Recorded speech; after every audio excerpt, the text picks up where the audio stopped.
So this video is going to talk about acids and bases and the three definitions we use to define what an acid is and what a base is. The three theories are going to be the Arrhenius definition, Bronsted Lowry theory, and Lewis acid-base theory. So I'm going to write down the definitions of the three different theories of acids and bases. So Arrhenius defines as an acid that produces H plus aqueous when you dissolve it in water. And then the base is something that produces hydroxide in water. Okay, so that's fairly common to do. Bronsted and Lowry decided maybe we should look at relationships between acids and bases and think of the relationship between an acid and a base.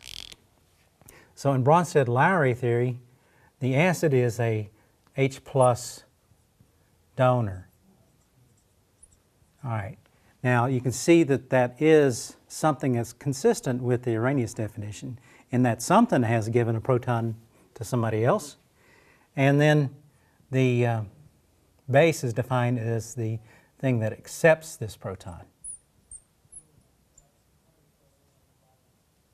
All right, so we have a proton donor and acceptor. In the Lewis theory, the acid is a lone pair acceptor and a lone pair donor for the base. And remember that Lewis theory is all about pairs of electrons. All right, so let's give a few different examples and see how they are consistent with all of these concepts. So for example, if I dissolve HCl in water, it being a strong acid goes to H plus aqueous and chloride aqueous. All right, and so that produces that. And then sodium hydroxide aqueous goes to sodium cation and hydroxide. Okay, so sodium hydroxide is a base because it produces OH minus in solution. Hydrochloric acid is an acid because it produced H plus in solution. All right, so in Bronsted-Lowry theory, here's what you would consider. We have HCl aqueous, and the proton is being attached to water, the only other substance in hydrochloric acid. That's liquid, and it goes to H3O plus aqueous and chloride minus aqueous.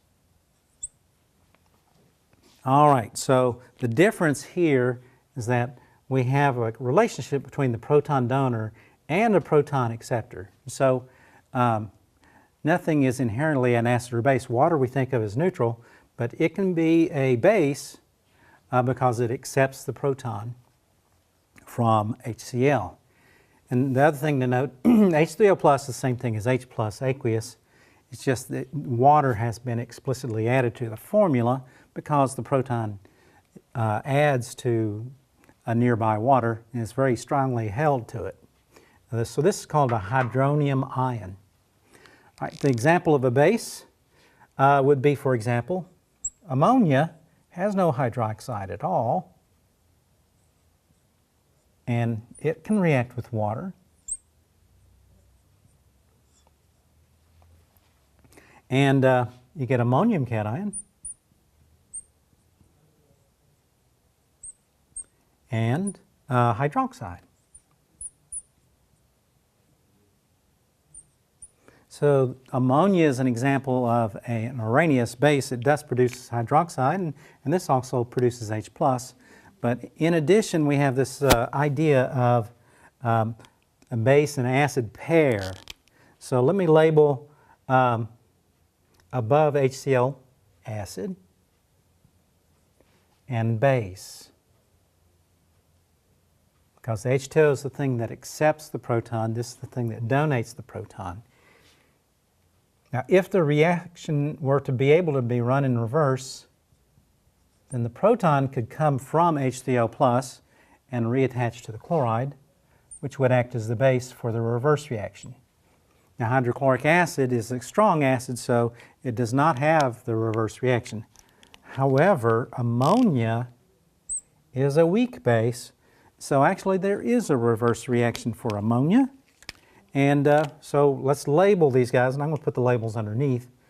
Ammonia is a base. Water is an acid, because water is donating the proton to NH3. And so for the reverse reaction, this would be the acid, and this would be the base. Now this makes some sense because we always think of hydroxide as base. And so for the reverse reaction, the proton goes back to recreate water and ammonia. So now let's link the acid-base pairs. Right?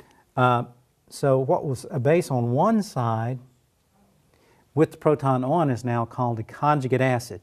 Now, conjugate doesn't mean it's any less of an acid or anything like that. Remember, these are relationships. So an acid is just a proton donor. So this is a conjugate acid-base pair. They should always differ by H plus in the formula. The acid form will have the proton, the base form will not. All right, and now the other that we can link together is that acid-base pair, and that is water and hydroxide. Water and hydroxide differ by H plus. The form with the proton is the acid, and the form without the proton is hydroxide, the base. And you could similarly draw linkages here. So this acid is conjugate to the chloride, which is the conjugate base. It's just the conjugate base is so weak that it does not react with acid, even as strong as H3O plus. Okay, so that's the concept of acid base. Let's talk briefly about Lewis. Lewis theory would talk about, for example, a reaction between NH3 with a lone pair, and the lone pair in NH3 could, for example, react with aluminum trichloride, which is planar, and it would have an empty p orbital. Okay, so aluminum trichloride is sp2 hybridized. There's an empty p orbital that's not being used in the sigma bonds, and we have an empty orbital. We only have 6 electrons around aluminum, and so ammonia has 8 electrons. There's a lone pair on the nitrogen, so they'd be more than happy to kind of share 2 electrons with you. And so that creates the ammonia alane molecule, AlCl3 and then NH3. It's quite a strong bond, actually. So this type of bond is called a dative bond, where both of the electrons in the sigma bond come from the same source rather than one from each atom like you'd normally see in covalent bonds.